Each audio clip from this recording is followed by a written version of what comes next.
What is going on, guys? Welcome back to my channel. It is Heart or Heart DFS, and today we have another NBA Top Shot slate breakdown for March 31st, tomorrow, which is Thursday. And before getting into it, I just want to say, if you're new to my channel, welcome. My name is Hart. I make daily prize picks, NBA, NFL, PGA slate breakdowns on Draftkings, as well NFL all day, and NBA Top Shot pack openings as well, and content and different stuff with that. So please, give my videos a like, thumbs up, comment, subscribe. I really appreciate it. Been getting a lot of love on the prize pick videos recently. If you haven't followed my Twitter, follow me at Twitter at HeartDFS. I put up my prize pick lines, who I'm going for over on all four.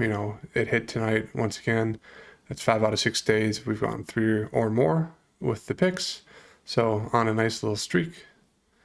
And let's get into the breakdown for today. It's going to be a pretty quick one, 5-gamer.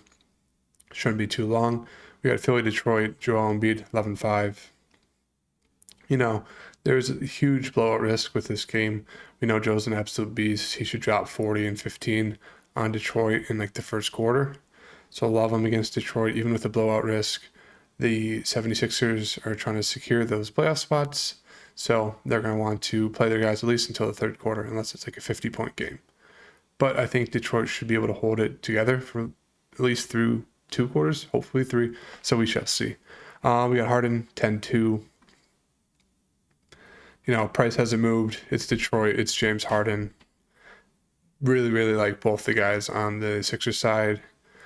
Tobias Harris finally had an old Tobias Harris game. They unfortunately lost against the Bucks, but really nice to see from Tobias. I don't think I'm going to chase it, at 6-7. It just, all the usage just goes to those first 2 guys. And then Tobias kind of stole Maxi's game. Maxi, once again, extremely disappointing. 3 of 11, had him for prize picks. Played 40 minutes. Look at these minutes. And he just hasn't been getting in there the past 3 games. Very frustrating. Maybe it's a buy low opportunity on Maxi. I love saying that. So 6-5, if you want to do that, go ahead. But I don't think that's going to be me. That really does it for me. It's just kind of Embiid, Harden at the top, and then Maxi. But there is huge blowout risk for this game.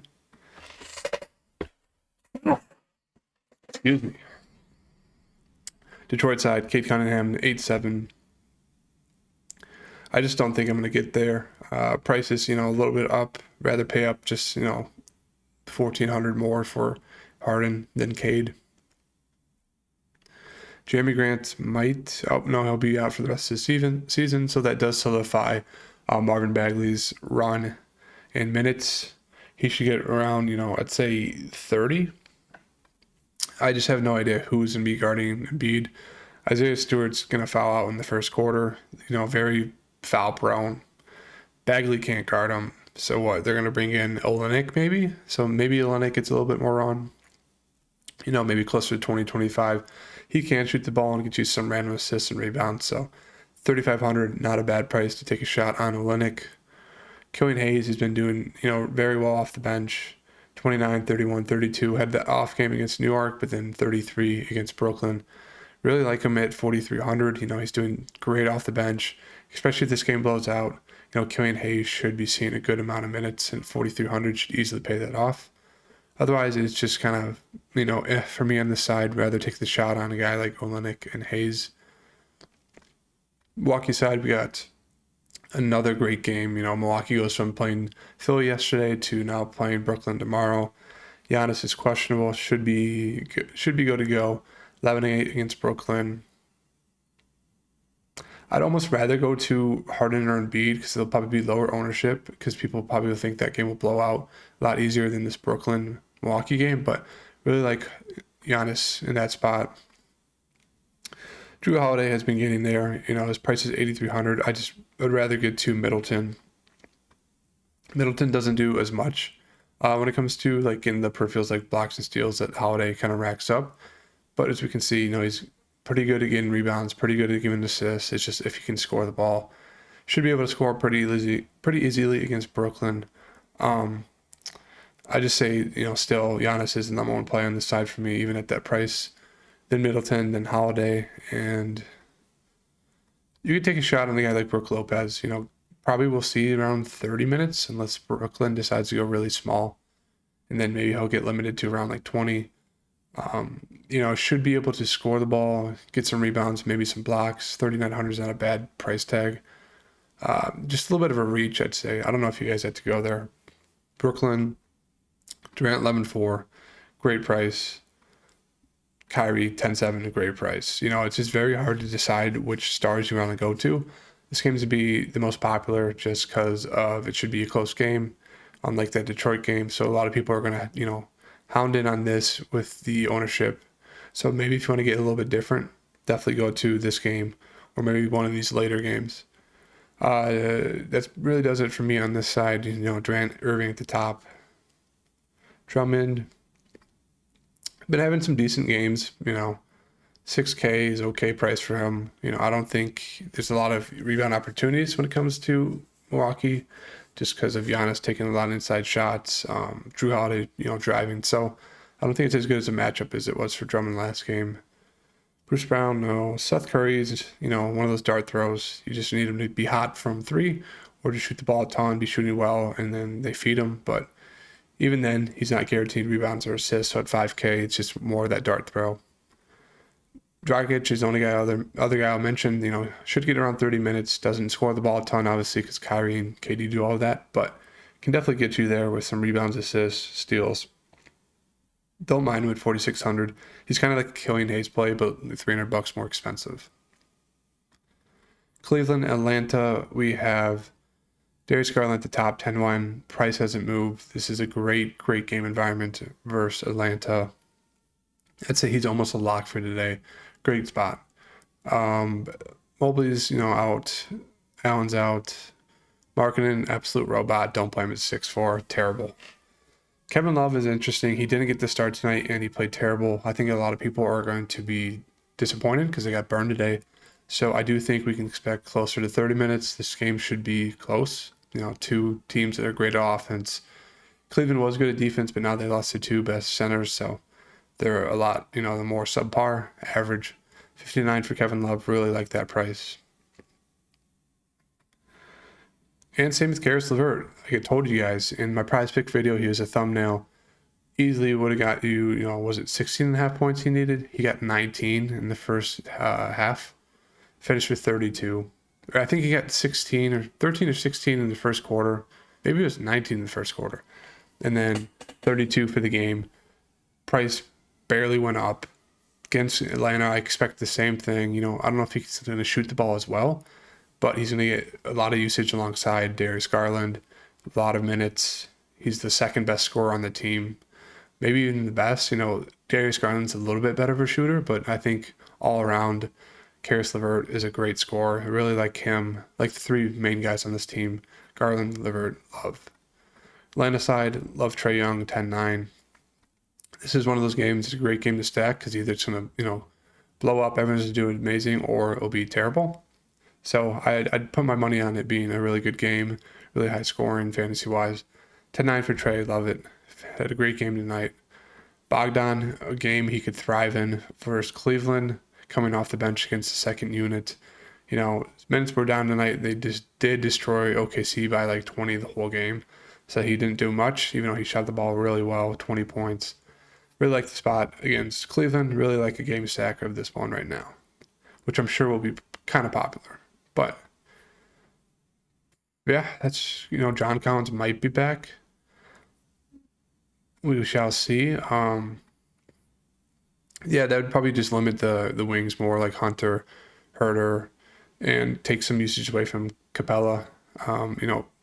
If he gets his full minutes and full run at 5,300, I would be pretty interested in John Collins at 5,300, especially for a huge game stack of this game.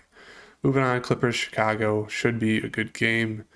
Paul George is back, had an amazing first game, 31 minutes, they were down 25, almost won it for them. Or no, he did win it. They were down 25 and they did win because Donovan Mitchell pulled a Chris Webber and called a timeout. What a robot. But 57 fantasy points, it's the Bulls. I'd say this is pretty close to a lock as well against the Bulls. Paul George should feast on the Bulls.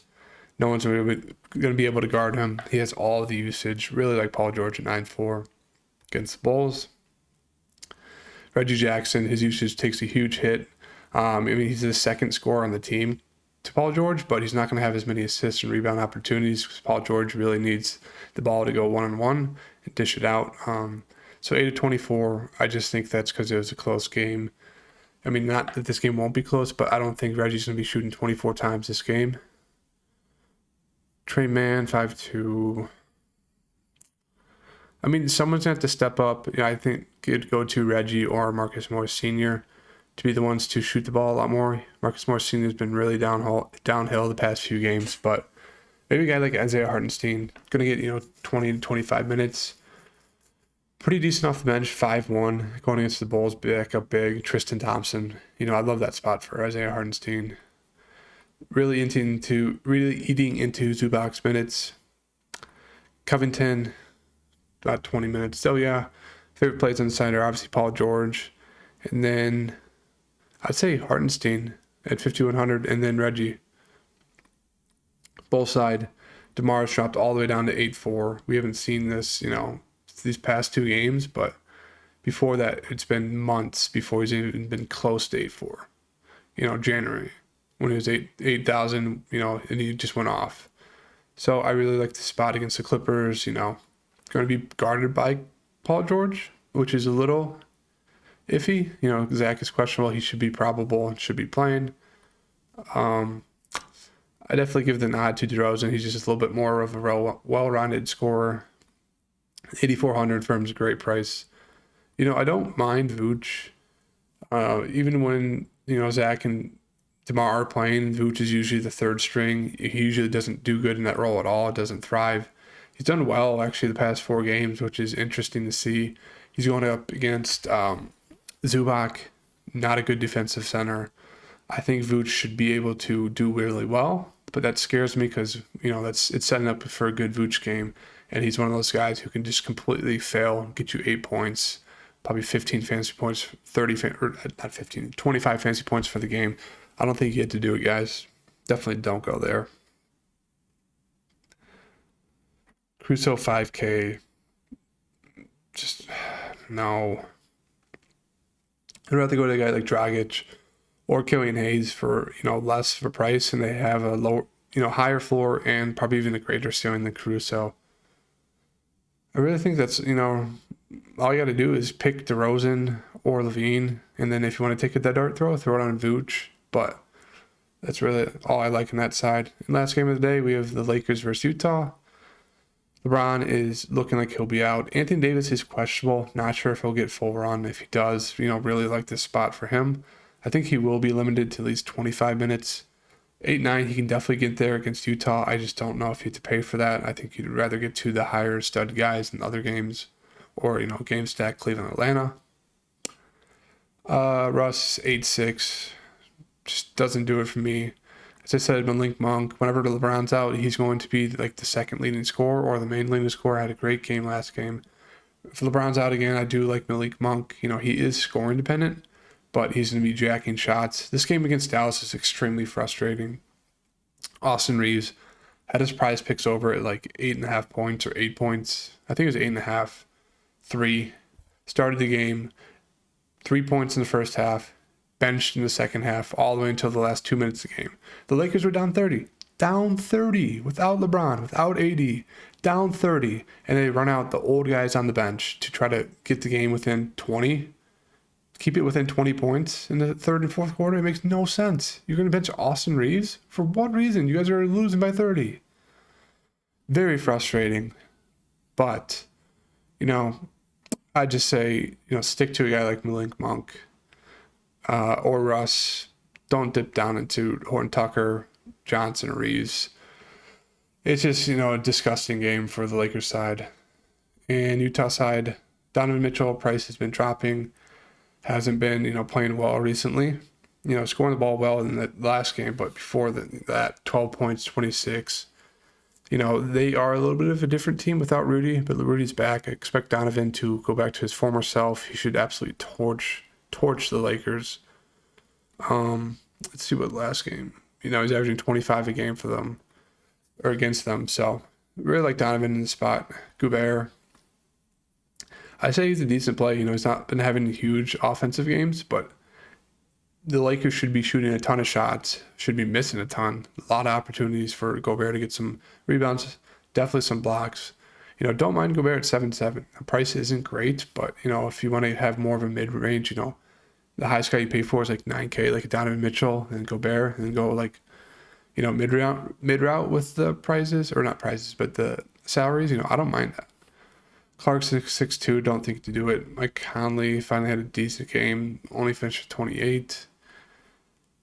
Bogdan might be back, which kind of hurts Conley. Clarkson a little bit, doesn't really affect Donovan. So, yeah, just my two favorite plays on the side are Donovan and Rudy, and that really does it.